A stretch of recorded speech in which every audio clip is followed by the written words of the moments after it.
Hello student, good afternoon. आज हम discuss करेंगे triangle law of vector addition. Means जो हमारे पास रिजल्टेंट है of magnitude and direction triangle law of vector addition के द्वारा हम किस प्रकार से निकालते हैं, ये हम डिस्कस करेंगे। तो देखो यहाँ पर कल भी हमने थोड़ा सा बताया था triangle law of vector addition कि triangle law of vector addition के अकॉर्डिंग हमारे पास क्या था कि ट्राइंगल लॉ है वो कब लगाते हैं कि when two vector are acting at some angle.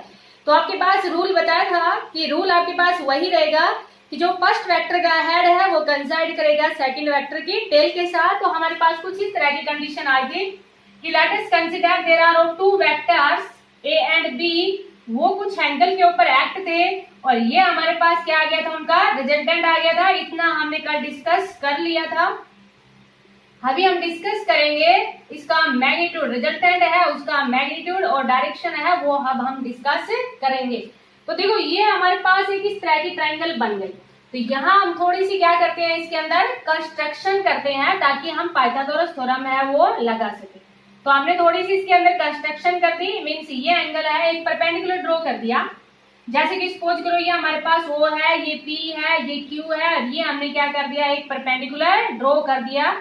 QN perpendicular on OP produced, कि OP को आगे बढ़ाया और उसके ऊपर परपेंडिकुलर डाल दिया। तो देखो अब यहाँ पर अब ये हमारे पास क्या बन गया, एक पाइथागोरस थ्योरम लग जाएगी। यहाँ पर राइट एंगल ट्राइंगल बन गई और राइट एंगल ट्राइंगल के अकॉर्डिंग जो OQ होता है, OQ का स्क्वायर वो किसके इक्वल होता है, ON का स्क्वायर प्लस NQ का स्क्वायर। मीन्स देखो यहाँ पर ये एंगल है वो हम थीटा मान लेते हैं और यहाँ पर ये एंगल है रिजल्टेंट के साथ वो एंगल हम कितना मान लेते हैं, थीटा। तो ये हमारे पास OQ का स्क्वायर है वो किसके इक्वल आ जाएगा, ON का स्क्वायर प्लस NQ का स्क्वायर। अब यहाँ से यहाँ तक तो हमें पता है A है, ये वैल्यू हमें निकालनी पड़ेगी और इधर से ये वैल्यू भी निकालनी पड़ेगी। पहले इसकी डेफिनेशन देख लो triangle law of vector addition की। तो triangle law of vector addition it state that two vectors represent two sides of triangle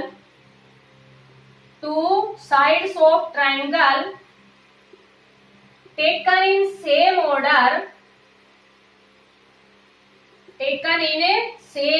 order then resultant of magnitude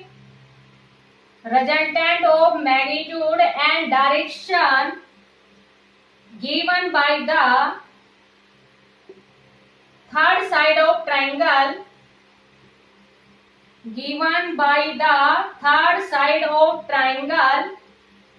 taken in opposite order। क्योंकि कल भी आपको बताया था अगर सेम ऑर्डर में हो जाएगी तो रिजल्टेंट हमारे पास कितना आ जाएगा, 0। देखो दोबारा, एक टू वेक्टर, देखो यहाँ पर ये तो हमने कंस्ट्रक्शन की थी। Two vector represent the two side of triangle taken in same order. Same order का मीन्स ये भी इसी डायरेक्शन में, ये भी इसी डायरेक्शन में। Then resultant of magnitude and direction given by the third side of triangle taken in opposite order. Taken in opposite order means इस डायरेक्शन में आइए। तो यहां से हमारे पास जो रिजल्टेंट है, रिजल्टेंट ऑफ मैग्नीट्यूड और डायरेक्शन है, वो अभी हम डिस्कस कर रहे हैं कि किस प्रकार से उसकी वैल्यू को निकाला जाए। तो ये डेफिनेशन आपको समझ में आ गई होगी कि triangle law of vector addition है उसको किस प्रकार से स्टेटमेंट दी जाए। तो बिल्कुल सिंपल सा है कि टू साइड्स है ट्राइंगल की, वो टू वेक्टर को रिप्रेजेंट करेंगी। थर्ड साइड है वो रिप्रेजेंट करेगी resultant of magnitude and direction, जो कि किसमें होगी, अपोजिट ऑर्डर में। ये आपको समझ आ गई होगी, इसको हम रख करते हैं। अब आगे देखो मैग्नीट्यूड और resultant, magnitude of resultant and direction है वो किस प्रकार से हम निकालें। तो देखो यहाँ पर क्या बना लिया हमने, एक राइट एंगल ट्राइंगल बना ली और राइट एंगल ट्राइंगल बनाने के बाद में पाइथागोरस थ्योरम लगा दी। और पाइथागोरस थ्योरम के अकॉर्डिंग क्या होता है, OQ का स्क्वायर मींस हाइपोटेन्यूज का स्क्वायर इक्वल टू बेस का स्क्वायर प्लस परपेंडिकुलर का स्क्वायर। तो यहाँ पर हमें क्या निकालना है, PN और QN निकालना है। तो देखो इन ट्राइंगल, कौन से ट्राइंगल में, OPN में, इन ट्राइंगल OPN में पहले हमें PN निकाल लेते हैं। PN पता कौन सी हमें साइड है, PQ। तो ये हमारे पास क्या है, बेस देखो ये छोटी राइट एंगल ट्रायंगल बन रही है ये भी, और ये इसका क्या है हाइपोटेन्यूज, और बेस को हाइपोटेन्यूज से डिवाइड करते हैं तो एंगल कितना आता है कोस, और एंगल कितना है थीटा। तो यहाँ से पी एन इजिकल टू कितना आ गया P Q cos of theta, P N is equal to P Q कितना है बी कोस ऑफ थीटा। तो ये वैल्यू हमारे पास पी एन की वैल्यू आ गई, कितनी आ गई बी कोस थीटा। और ये जो ओ एन है ओ एन फ्रॉम फिगर देखो ओ एन किसके इक्वल है O A sorry O P plus P N, O P कितना है ए प्लस पी एन कितना है बी कोस थीटा। तो यहां से ओ एन है वो किसके इक्वल आ गया A plus B cos of theta के इक्वल आ गया। अब अगेन देखो ट्राइंगल यही है हमारे पास, अगेन इसी ट्राइंगल के अंदर हम क्या निकाल रहे हैं Q N divide by P Q perpendicular by hypotenuse क्या बन जाएगा साइन ऑफ थीटा। तो यहां से क्यू एन इजिकल टू क्या बनेगा, ये बी है पी क्यू बी के इक्वल है तो बी साइन ऑफ थीटा, ये भी आपको समझ आ गया होगा Q N is equal to B sine theta. अब देखो यहाँ पर फ्रॉम फर्स्ट ओ क्यू का स्क्वायर, ओ क्यू हमारे पास कितना है आर, ये समझ आ गया होगा आपको, रफ कर देते हैं जो वैल्यू चाहिए उसी को रख लेते हैं ओनली, ये भी हमने लगाए रखी है यहाँ पर, और ये हमारे पास कितनी है बी साइन थीटा, थोड़ा ध्यान रखना। तो यहाँ पर देखो ओ क्यू का स्क्वायर कितना है R square is equal to O N किसके इक्वल है A plus B cos of theta का स्क्वायर, और ये भी हमने निकाला था कितना था बी साइन थीटा का स्क्वायर। तो ये देखो हम यहाँ मैग्नीट्यूड निकाल रहे हैं, कहीं हमने डायरेक्शन नहीं लगाई है, ओनली हम क्या निकाल रहे हैं इसका मैग्नीट्यूड वैल्यू निकाल रहे हैं। यहाँ इसको सोल्व कर देंगे A square plus B square cos square theta plus 2ab cos of theta, mathematics के अकॉर्डिंग जानते ही हो बेटा ये तो आप, B square sine square theta. तो यहाँ से आर स्क्वायर इजिकल टू कितना आ गया ए स्क्वायर प्लस बी स्क्वायर, यहाँ से कॉमन ले लेते हैं कोस square theta plus sine square theta, ये रख कर देते हैं, समझ आ गया होगा आपको। देखो यहाँ से बी स्क्वायर कॉमन ले लिया cos square theta plus sine square theta plus 2ab cos of theta. तो यहाँ से हमारे पास वैल्यू कितनी आ गई R square is equal to A square plus B square plus 2ab cos of theta. तो आर की वैल्यू कितनी आ गई A square plus B square plus 2ab cos of theta. तो ये हमारे पास क्या आ गया इसका मैग्नीट्यूड आ गया। और ये आगे की हायर क्लासेज में भी हम यूज करेंगे कि जहां पर भी वेक्टर्स का यूज होगा मीन्स टू वेक्टर है वो इस प्रकार से होंगे, तो उसका रिजल्टेंट है वो हम किससे निकालेंगे डायरेक्ट फॉर्मूला रखेंगे A square plus B square plus 2ab cos of theta. तो ये तो हमारे पास क्या आ गया मैग्नीट्यूड, आपको समझ आ गया होगा। अब डायरेक्शन है, डायरेक्शन हम हमेशा किससे निकालते हैं टेंजेंट से निकालते हैं, ये आपको भी ये भी पता है टेंजेंट से। अब डायरेक्शन देखो टेंजेंट से निकालते हैं, और जो टेंजेंट एंगल है वो हमारे पास कितना है बीटा यहाँ पर।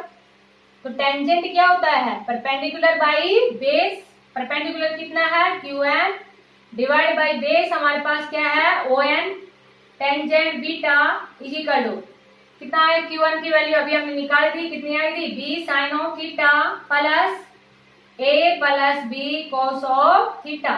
तो बीटा कितना एंगल बनाया, डायरेक्शन कितनी हुई, तो बीटा है वो हमारे पास क्या आ जाएगा B sine theta divide by A plus B cos of theta.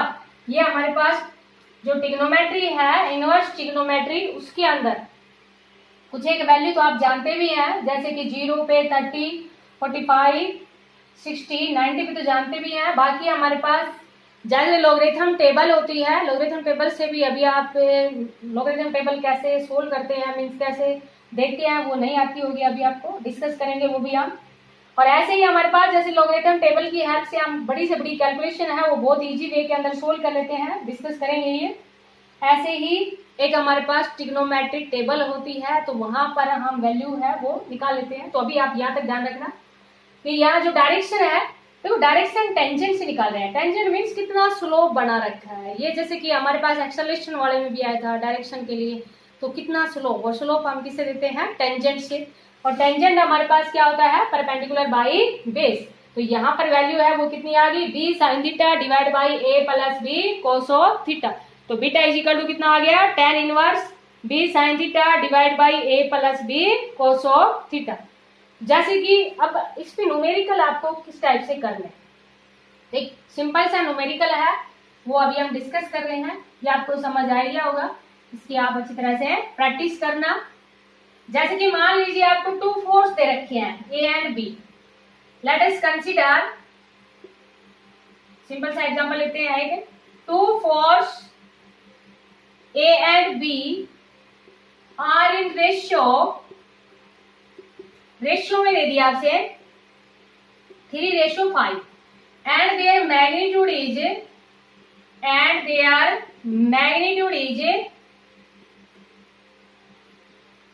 28 Newton, क्योंकि फोर्स है वेक्टर क्वांटिटी, सॉरी फोर्स है, फोर्स की यूनिट क्या होती है, न्यूटन।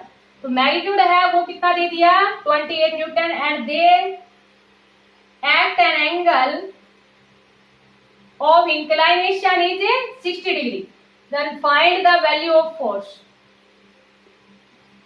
आपको क्या करनी है, ये जो फोर्स दे रखी है ना 3:5, देखो रेशियो में दे रखा है, इसकी वैल्यू तो कोई भी हो सकती है ना रेशियो में, तो find the value of a force, in force की वैल्यू आपको निकालनी। तो देखो यहाँ पर 2 फोर्सेज हैं वो रेशियो में दे रखे हैं 3:5 में, और मैग्नीट्यूड 28 न्यूटन दे रखा है, और एंगल ऑफ इंक्लाइनेशन है उनके बीच में वो 60 डिग्री दे रखा है, और find the value of a force, force की वैल्यू आपको निकालनी। देखो कैसे निकाल लेंगे कि यहाँ पर 2 फोर्स है ना, मान लेंगे let us consider 2 forces are, एक को हमने मान लिया 3x और दूसरे को हमने कितना मान लिया 5x, क्योंकि x की वैल्यू कितनी भी हो सकती है, और मैग्नीट्यूड कितना दे रखा है 28 न्यूटन, और एंगल ऑफ इंक्लाइनेशन कितना है 60 डिग्री, ये आप ध्यान रखना। तो देखो अभी हमने पढ़ा था मैग्नीट्यूड अभी हमने क्या पढ़ा था, a² plus b² plus 2ab cos of theta, और ये हमारे पास दे रखा है मैग्नीट्यूड 28 न्यूटन दे रखा है। अब आगे बस सोल्व तो करना है, a की जगह 3x पुट कर दो, b की जगह 5x पुट कर दिया, 2a की जगह 3x, b की जगह 5x, और cos 60 degree, angle of inclination कितना दे रखा है 60 डिग्री। तो 28 इज इक्वल टू 9x का स्क्वायर प्लस 25x का स्क्वायर प्लस कितना आ जाएगा यहाँ पर ये 30x स्क्वायर, और cos 60 डिग्री की वैल्यू कितनी होती है 1/2। तो देखो ये एक 2 से एक 2 है वो कैंसिल हो जाएगा, ये 2 से 2 कैंसिल ही कर देना, तो ये आपके पास कितना बच जाएगा 15x स्क्वायर बच जाएगा, कितना बच जाएगा 15x स्क्वायर, और इस सारे का क्या है रूट। तो 28 इज इक्वल टू, इसको सोल्व करो कितना आ जाएगा 25 और 10 35 प्लस 5 40 प्लस 49 x स्क्वायर, इसको आप सोल्व करेंगे तो कितना आ जाएगा 7x, 49 का 7 और x स्क्वायर का x, तो ये हमारे पास कितना आ गया 7x इज इक्वल टू 28, तो x की वैल्यू आ गई हमारे पास कितनी आ गई 4। तो 2 फोर्सेज, जो 2 फोर्स हैं वो कौन कौन से हो गए, 2 फोर्सेज आर, पहला फोर्स तो क्या हो गया 3 मल्टीप्लाई 4 12 न्यूटन, और सेकंड फोर्स हमारे पास क्या आ गया 5 मल्टीप्लाई 4 28 न्यूटन, कि जब 12 न्यूटन और 28 न्यूटन फोर्स है तो उनका मैग्नीट्यूड है वो इंक्लाइन है at angle of 60 degree, then magnitude है वो हमारे पास कितना आ जाएगा 28 न्यूटन। तो आप इस तरह के जो न्यूमेरिकल्स हैं उनकी प्रैक्टिस करना, और triangle law of vector addition है उसको अच्छे से समझना। Thank you.